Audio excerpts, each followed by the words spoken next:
एक बार फिर जोर से।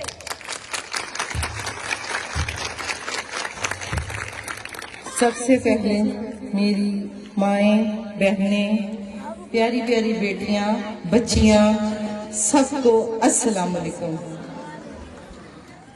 और मेरे भाई इम्तियाज साहब और उनकी जो मिसेस, जिन्होंने हमारे लिए यहाँ इतना शानदार ये इंतज़ाम मुनक्कद किया है, मैं तहे दिल से उनका शुक्रिया अदा करती हूँ।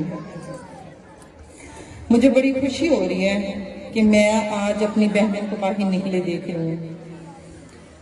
काफी दिनों से मैं बाहर निकली हुई हूँ, कैंपेन कर रही हूँ, दरवाजे दरवाजे पर गई हूँ, बहुत से देहात फिरी हूँ, शहरों में गई हूँ, छोटे छोटे कस्बों पे गई हूँ। मेरा ये वक्त मेरी जिंदगी में पहली दफा आया है। शायद ये फैसला मैंने खुद नहीं किया था।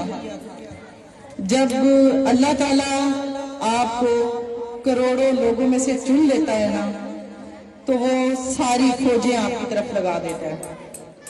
तो मैं इसको अपने अल्लाह का बड़ा एहसान समझती हूँ।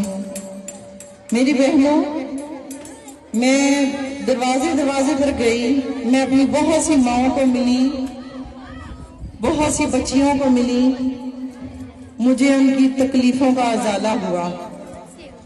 सारा सारा दिन घरों में अंधेरे पड़े रहते थे, ट्रांसफार्मर नहीं थे, पीने के लिए साफ पानी नहीं था। मुझे उनकी तकलीफ का अंदाजा हुआ कि ये लोग बेचारे कितनी तकलीफ में हैं। और वो जो इलाके उन हाकिमों में आते हैं, वो कैसे निडर हाकिम है, जो उधर की अवाम का पैसा खाकर अपने पेट भरते हैं और बस अपनी नस्लों का सोचते हैं। मैं निकली तो एक अज़म की खातिर थी कि मैं अपने शोहर अरशद महमूद मंडा साहब के साथ चलूं और इस जंग में उतरूं और अपने कौमी लीडर इमरान खान की इस फौज का हिस्सा बनूं। आप सब जानती हैं कि अरशद मंडा साहब जो इस जंग में उतरे हुए थे और इस जद्दोजहद में निकले हुए थे, इस वक्त गिरफ्तार हैं। उन्हें गिरफ्तार कर लिया गया है और रिहाई हुई, एक दफा, फिर 2 दफा, फिर तीसरी दफा रिहा हुए, फिर गिरफ्तार हो गए। और गिरफ्तारी क्या थी? बेवजह, जिसकी कोई वजह और मानी नहीं है।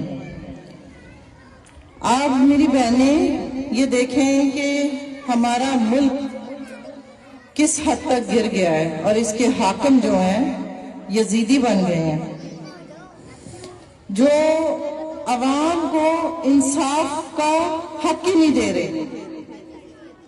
आप मेरा मतलब समझ रही हैं कि जो बंदा पाकिस्तान की अवाम की खातिर निकल पड़ता है कि यार हमारे मुल्क की हालत क्या हुई हुई है, इधर क्या हो रहा है। आप सब बहनों को पता है हमारे मुल्क की करेंसी बड़ी गिर गई है। हमारा मुल्क जो है दुनिया के इस वक्त पसमानदा मुल्कों में शुमार है। मेरी इतनी प्यारी बच्चियां, बहनें मुझे मिली जो मुझे कहती थी कि मेरी BSc तालीम है, मैंने MA मास्टर किया हुआ है, बाजी आप लोग वोट मांगने आ जाते हो और हम लोगों को तो कोई नौकरी देने वाला ही नहीं है। लड़के मिले, वो भी यही कह रहे थे कि यहाँ पे तो नौकरियां ही नहीं मिलती, और मजबूर होकर हमारी जो नौजवान नस्ल है वो बाहर के मुल्कों में मूव होना शुरू हो जाती है कि अंग्रेजों की खिदमत करें। मेरी बहनों, मैं आज आपके सामने हूँ तो इसलिए हूँ कि जो औरतें हैं ना, वो पाकिस्तान की आबादी का 52% है, 52% औरतें ज्यादा हैं, और जो मर्द है ना वो 48% है, 48।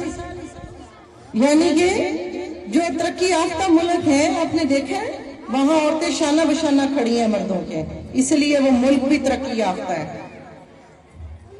तो आज आपकी बहन आपके सामने ये मिसाल बनकर खड़ी है कि आप बहनें, माएं इस काविश में हमारा साथ दें।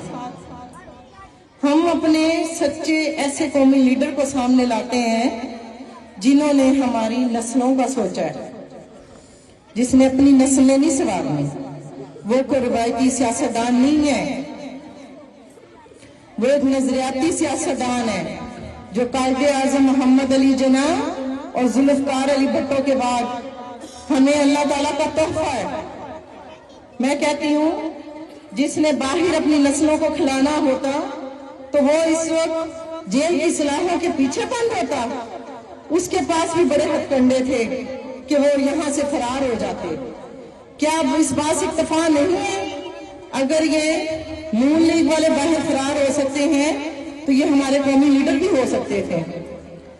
तो मेरी बहनों, मेरी माओ, मेरी आपसे गुजारिश है, कुछ लोग बताते हैं कि कुछ बहनें और माओं के जमीर खरीदे जा रहे हैं सिलाई मशीनें देकर, थोड़े बहुत पैसे देकर, 5-10 हजार रुपया दिया कि अपना ईमान बेच दो। इन दिनों मुखालिफिन ये साजिशें ये हर तरफ फैली हुई हैं, हर तरफ यही काम हो रहा है। कहीं सिलाई मशीनें दी जा रही हैं, कहीं 10 हजार रुपया बांटा जा रहा है, कहीं 5 हजार रुपया बांटा जा रहा है, क्योंकि उन्होंने ये पैसा अवाम का ही तो इकट्ठा किया हुआ है। अब वो अवाम को दोबारा बेवकूफ बनाने के लिए इसको दोबारा इस्तेमाल में ला रहे हैं।